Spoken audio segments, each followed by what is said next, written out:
My stepmother withdrew $60,000 from my father's account. The week he was diagnosed, he did not know I was already his power of attorney. My name is Eden Marsh, and I was 34 the morning my father's bank sent me an alert about a transaction I did not authorize. $60,000, withdrawn in 3 transfers over 4 days. The account was my father's primary savings. The account I had been named authorized agent on 14 months earlier, when my father sat across from me at his kitchen table and said he wanted things in order. He had not told his wife. He had not told anyone. He had driven to his estate attorney's office alone on a Tuesday afternoon and signed the power of attorney document and told the attorney to send the original to me directly at my office address and not to the house. I had filed it in the fireproof cabinet behind my desk. I had not thought about it again until the morning the bank alert arrived. The same morning my father called me from the hospital to tell me the diagnosis. Stage 3. I sat at my desk with the bank alert on one screen and my father's voice in my ear telling me what the oncologist had said, and I felt 2 things simultaneously. The grief of a daughter hearing the worst news, and the cold, specific clarity of a professional who has just understood that someone moved very fast the moment they saw an opportunity. My stepmother's name is Lydia. She had withdrawn $60,000 from my father's savings in the 4 days between his first oncology appointment and his admission to the hospital for further testing. 4 days. The 4 days when my father was the most frightened and the most distracted and the most unlikely to check his account balance. She had moved very fast. What she did not know was that I had moved 14 months earlier. Welcome back to 2 a.m. Revenge, where the quiet ones who kept every receipt finally get the room they deserved. If you have ever watched someone mistake your silence for ignorance, this story is for you. Drop a comment below and subscribe so the next one finds you. My father's name is Warren Marsh, and he is the kind of man who built things carefully and maintained them patiently and trusted people longer than the evidence supported, because he believed that trust was a form of respect and he had always preferred to give it first. He ran a small civil engineering firm for 30 years. He retired at 64 with a company he had sold cleanly, a house he owned outright, savings he had built over decades, and the specific quiet satisfaction of a man who had done what he set out to do. My mother had died when I was 29, 5 years before the diagnosis.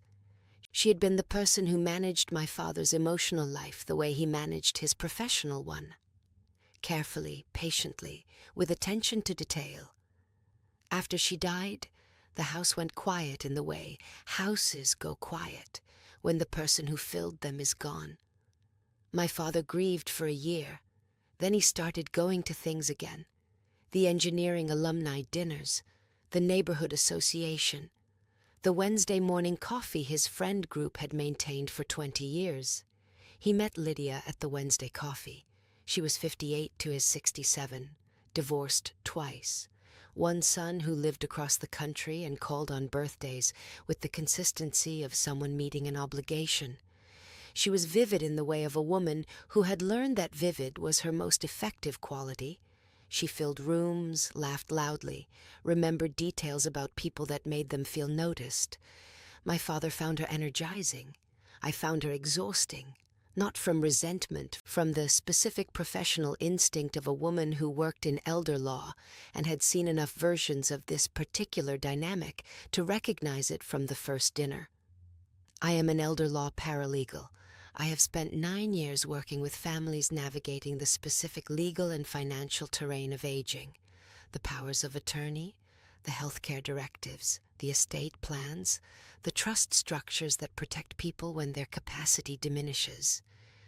I have also spent 9 years watching what happens when those protections are not in place. I have watched savings disappear. I have watched houses transfer. I have watched vulnerable people sign things they did not understand in moments when understanding was difficult. I have helped families attempt to recover from those situations. I know exactly how hard recovery is. I know exactly how much easier prevention is. So when my father called me on a Sunday afternoon 14 months after he met Lydia to tell me they were getting married, I said I was happy for him. I meant it.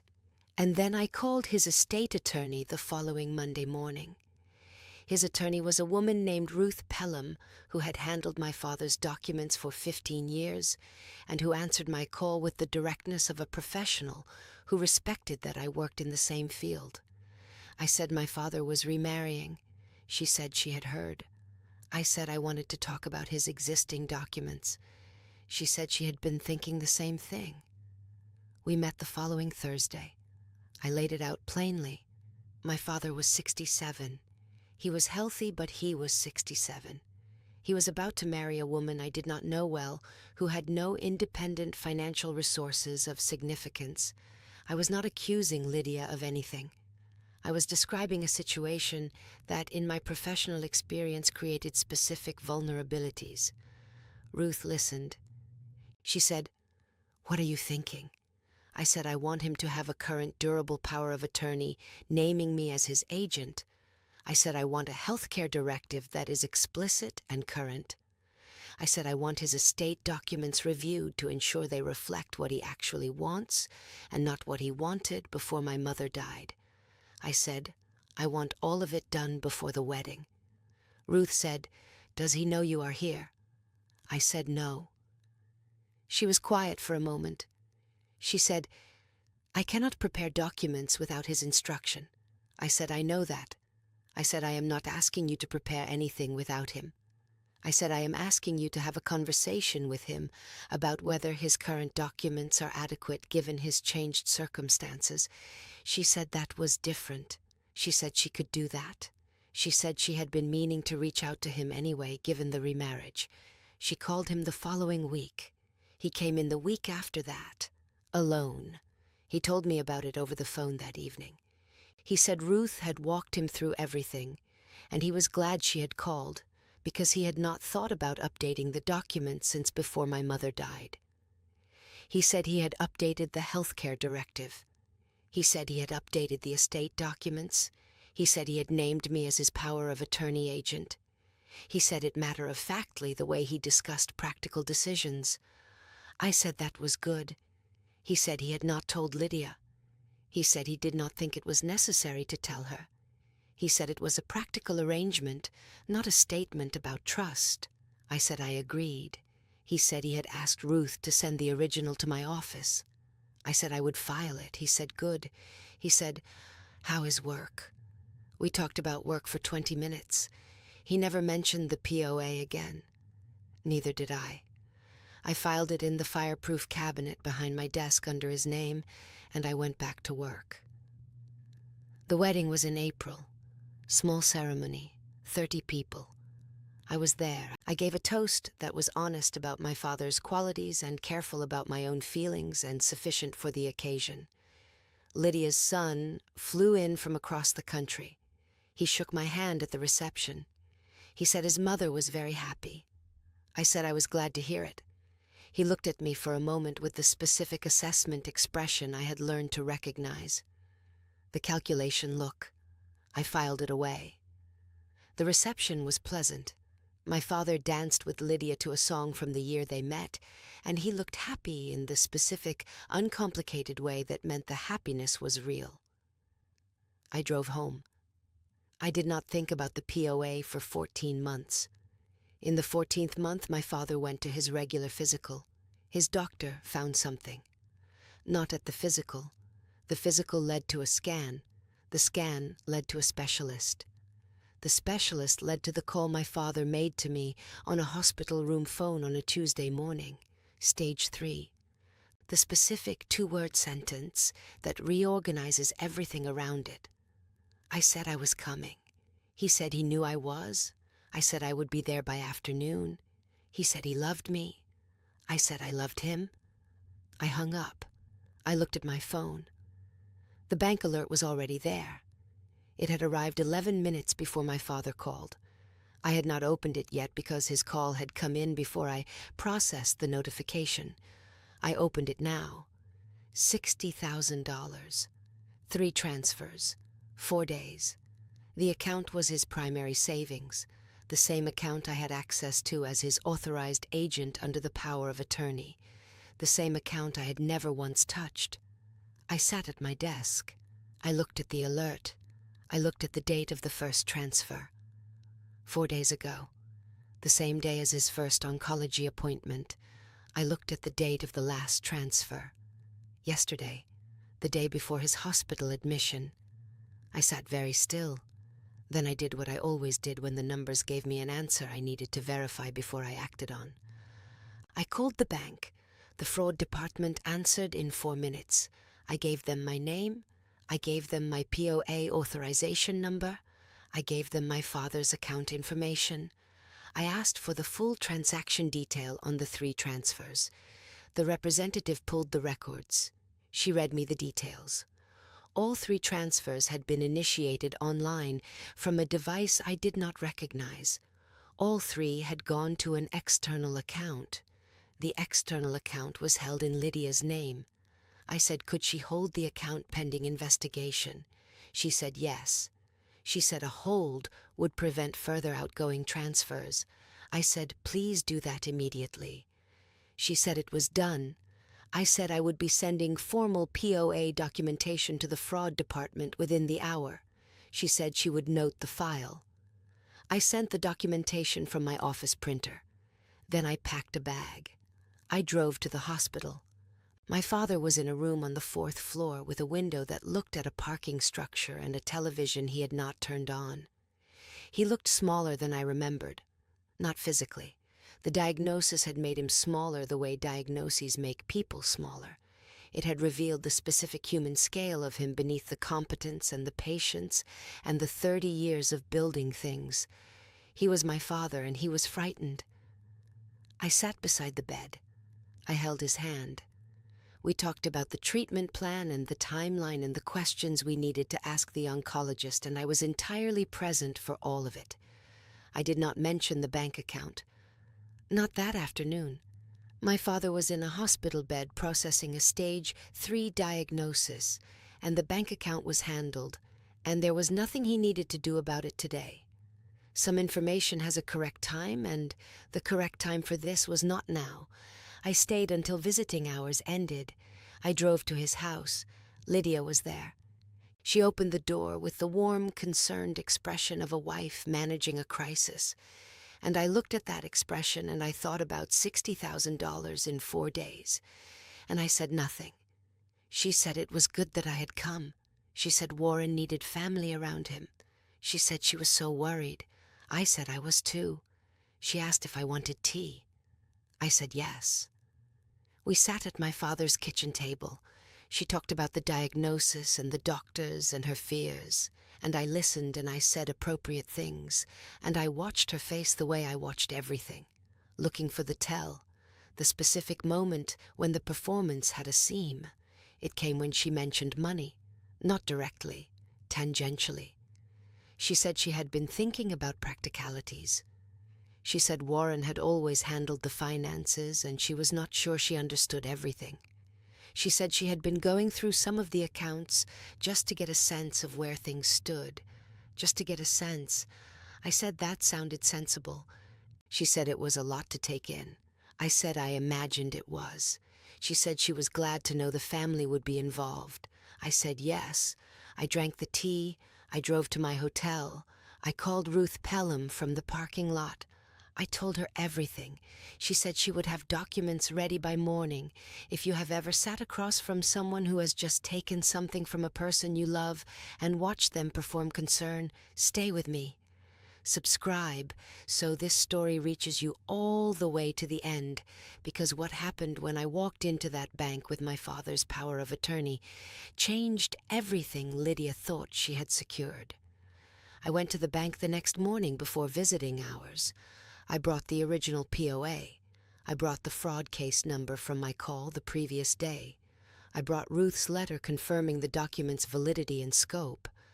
The branch manager was a woman named Helen who had been in banking for 20 years and who read the POA with the focused attention of a professional, confirming what she needed to confirm. She said the hold was in place.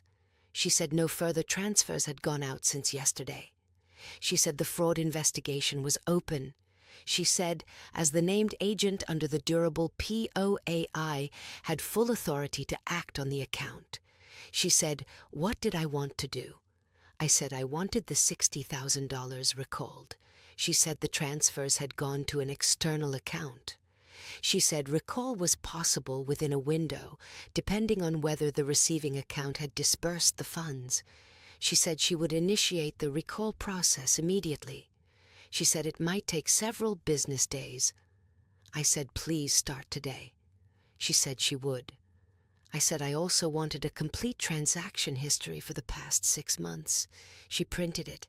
I sat in the branch and read every line. The $60,000 in 4 transfers was not the only thing that concerned me. There were 11 smaller transactions over the previous 3 months, amounts ranging from $800 to $3,400, all to the same external account, all initiated from the same unrecognized device. The 11 smaller transactions totaled $18,700.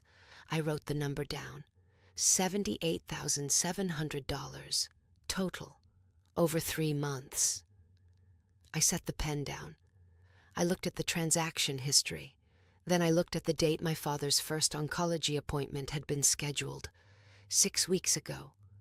The smaller transactions started 7 weeks ago, 1 week before the appointment. She had known something was coming before he did, or she had started when she noticed something was wrong. Either way, the timeline was clear. She had started moving money before the diagnosis was confirmed. I folded the transaction history. I put it in my bag. I thanked Helen. I went to the hospital. I want to tell you about the conversation with my father.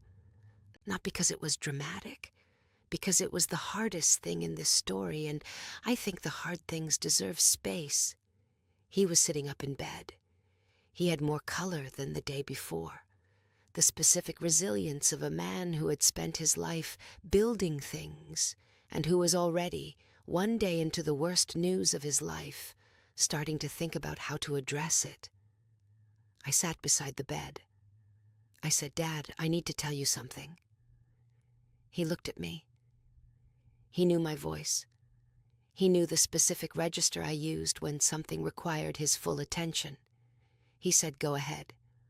I told him about the bank alert. I told him about the transfers. I told him about the recall process. I told him about the transaction history and the 11 smaller transfers and the $78,700 total.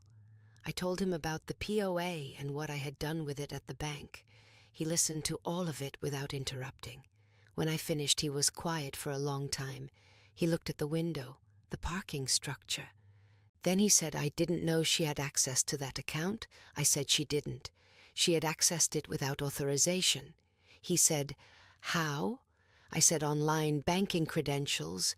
He said she would have seen his login information. He said he had it written in the notebook by the computer. He closed his eyes. He said, I am so stupid. I said, no. I said, you trusted someone you loved. He said that was stupid. I said it was human. He said same thing sometimes. I almost smiled. He said, what happens now? I said the recall is in process. I said Ruth is preparing additional documents. I said the fraud investigation is open. I said he does not have to do anything except focus on his treatment. He said, and Lydia? I said that is his decision. He said, I want to hear what she says. I said that was fair. He said, will you be there? I said, yes. He said, bring the documents. I said, I will. The conversation happened in my father's hospital room the following afternoon. Ruth was there, not as an adversary, as his attorney. The distinction mattered, and I made sure it was clear to everyone in the room. Lydia came in with the warm, concerned expression she had been wearing since the diagnosis. She saw Ruth. The expression adjusted. She said she had not known there would be others. Ruth said she was there in her capacity as Warren's attorney, and she hoped that was all right. Lydia looked at my father. He looked at the window. She sat down. Ruth placed the POA on the table between them. She explained its scope. She explained when it had been executed. She explained what it authorized. Then she placed the transaction history on the table. She walked through each transfer: date, amount, destination. She did not raise her voice. She did not use the word fraud. She asked Lydia to explain the transfers. Lydia said she had been handling household expenses. Ruth said which household expenses totaled $78,700 over 3 months. Lydia said there were many things. Ruth said she would need documentation. Lydia said she did not have documentation for all of it. Ruth said she would need whatever documentation existed. She said the bank's fraud investigation would require it as well. Lydia looked at my father. He had not looked at her since she sat down. She said, "Warren." He said, "Lydia." She said, "I was trying to protect us." He said, "From what?" She did not answer. He said, "From what, Lydia?" She said things were going to change. She said she did not know what the medical bills would be. She said she was frightened. He said so was I. He said I was frightened in an oncologist's office, and you were at the bank. The room was very quiet. She said she had meant to tell him. He said, "When?" She did not answer. Ruth placed one more document on the table, a demand letter, formal and precise, requesting the return of $78,700 within 30 days as a condition of not pursuing criminal fraud charges. She said the choice was Lydia's. She said the timeline was 30 days. She said she was available to discuss the mechanics of repayment at Lydia's convenience. She said she was not available to negotiate the amount. Lydia looked at the demand letter. She looked at the transaction history. She looked at my father. He was looking at the window. She said, "I will need to speak with an attorney." Ruth said that was her right. Lydia stood up. She said, "Warren." He did not answer. She left. The room was very quiet. My father looked at the transaction history. He said, 3 months? I said, yes. He said, she started before I knew I was sick. I said, yes. He said, which means she knew before I did. I said, or she saw something that worried her. He said, same result. I said, yes. He looked at his hands. He said, your mother would have seen this coming. I said, Mom saw everything coming. He said she would have told me. I said she would have told you the day after the wedding. He almost smiled. He said, you waited 14 months. I said I was trying to be fair. He said, you filed the POA. I said, I filed the POA. He said, that was the right call. I said, I thought so. He said, thank you. I said, that is what I am here for. He said, not just for this. I said, I know. He said, I am glad you came. I said, I was always coming. He said, I know. He said, I knew you would come. The recall recovered $54,000 of the $60,000 within 10 business days. The remaining $6,000 had already been dispersed from Lydia's account. The 11 smaller transfers totaling $18,700 were partially recovered. $11,400 came back. The total recovered was $65,400. The total taken was $78,700. The gap was $13,300. Ruth negotiated its return as part of the settlement agreement Lydia signed in exchange for the fraud charges not being pursued. The full $78,700 was back in my father's account within 60 days. Every dollar. Documented clean. Lydia moved out of the house the week after the hospital conversation, not because anyone asked her to, because she understood from Ruth's letter and from my father's face at the window that the architecture of what she had built had been revealed and there was nothing left to maintain. She retained an attorney. Her attorney and Ruth had 3 conversations. The 3rd conversation produced the settlement agreement. She signed it. She moved to an apartment near her son. Her son called my father once. He said he was sorry. My father said he appreciated that. He did not say anything else. The divorce finalized 7 months later. My father said very little about it during the process. He focused on his treatment. I want to tell you about the treatment because it is the part that matters most. Stage 3. The oncologist had said the words aggressive and treatable in the same breath, and my father had held on to treatable the way a structural engineer holds on to the load-bearing element. He did not stop building things during treatment. He consulted on 2 projects from his living room couch. He attended his Wednesday morning coffee when he was able. He called me every Sunday. The calls ran long. We talked about everything: the treatment, the properties, my work, his friends, my mother, what he was reading, what I was watching, the specific unremarkable substance of 2 people who loved each other maintaining the connection through the hardest year. He rang the bell 18 months after the diagnosis. I was there. I drove the 3 hours, and I was standing in that hospital corridor when he walked out with the oncology team and rang the bell they kept there for exactly this moment. He looked at me over the heads of the nurses. He looked the way he had looked at the wedding when he danced with Lydia. Happy, specific, uncomplicated. Except this time the happiness was for something that was going to last. I hugged him in the corridor. He held on longer than usual. I let him. The POA is still active. My father renewed it after the divorce. He sat at Ruth's table, and he renewed it deliberately, and he called me afterward and said he wanted me to know it was still in place. I said I knew. He said he wanted to say it. I said I was glad he did. He said it is not a sad thing. He said it is a practical thing. I said I know the difference. He said I know you do. He said that is why I gave it to you in the first place. I said yes. He said I should have told you earlier that I had done it. I said it worked the way it was. He said yes. He said your mother used to say, you were the one who handled things quietly and correctly. I said, she told me the same thing about you. He said we make a good team. I said we always have.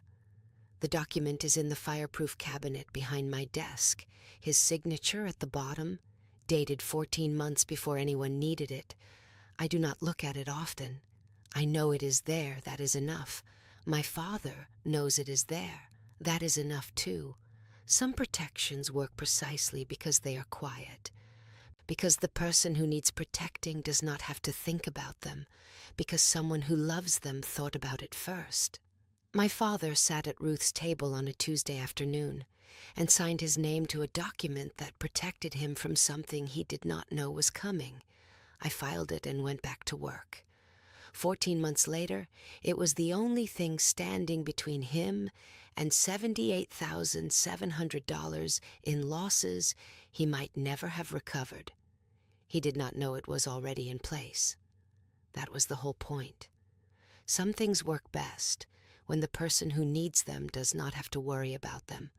That is what the people who love you correctly do. They handle it, they file it, they go back to work. And they are there when the alert arrives. That is my story. One Tuesday afternoon in an attorney's office. One document filed and forgotten.